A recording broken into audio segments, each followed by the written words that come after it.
జెనీవాలో America Iran మధ్య జరగబోయే చర్చలు ఇరు దేశాల మధ్య ఉన్న విభేదాలు తగ్గిస్తాయా, అణు ఒప్పందం సహకారం దిశగా అడుగులు పడతాయా అన్నది ఇప్పుడు ప్రపంచ దేశాల్లో ఆసక్తికరంగా మారింది. ఇవాళ అమెరికా ఇరాన్ మధ్య కీలక చర్చలు జరగనున్నాయి. మరోసారి అణు ఒప్పందంపై రెండు దేశాలు చర్చించబోతున్నాయి. ఈ చర్చలో పరోక్షంగా ట్రంప్ పాల్గొంటారని వార్తలు కూడా వినిపిస్తున్నాయి. గత వారం రాజధాని మస్కట్లో అమెరికా ఇరాన్ ప్రతినిధుల మధ్య మొదటి విడత చర్చలు జరిగాయి. అప్పుడు పెద్ద పురోగతి లభించలేదు. అందుకే ఈసారైనా ఫలిస్తుందో లేదో చూడాలి. ఒకవేళ చర్చలు కొలిక్కి రాకపోతే మాత్రం మళ్లీ ఉద్రిక్తతలు పెరిగే అవకాశం ఉన్నట్లుగా తెలుస్తోంది.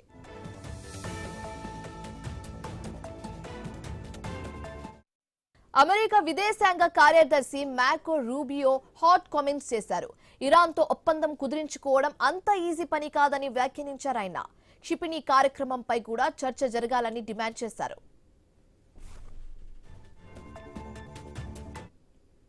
చర్చలను అణు వరకే పరిమితం చేయలేదు. ఇరాన్ చెబుతున్నట్లుగా కనిపిస్తుంది. క్షిపణితో పాటు ఇతర అంశాలపై కూడా చర్చించబోతున్నట్లుగా సమాచారం ఉంది.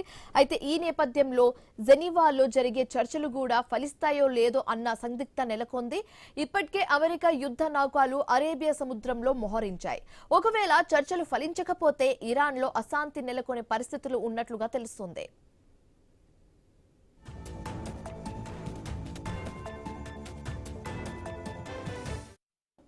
వాస్తవానికి ఈ చర్చలు ఉత్కంఠభరితమైన సమయంలో జరుగుతున్నాయి. ఇరాన్ గనుక అణు ఒప్పందానికి ముందుకు రాకపోతే తీవ్రమైన పరిణామాలు ఎదుర్కోవాల్సి వస్తుందని ఇప్పటికే అమెరికా పలుమార్లు హెచ్చరించినట్లుగా మనకు తెలిసిందే. అయితే ఇటు ఇరాన్ కూడా తమపై ఉన్న ఆంక్షలను ఎత్తివేస్తేనే అణు కార్యక్రమాలపై పరిమితులు విధించుకుంటామని షరతు విధిస్తుంది. అయితే ఈ నేపథ్యంలో చర్చలపై ఆసక్తి నెలకొంది.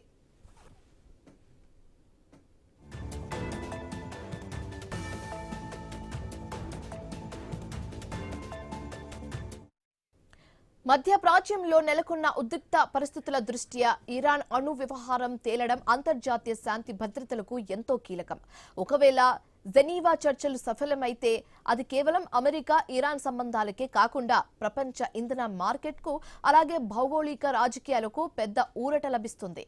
అయితే ఈ చర్చల అనంతరం వెలువడే అధికారిక ప్రకటన కోసం దౌత్య వర్గాలు ఆసక్తికరంగా ఎదురుచూస్తున్నాయి.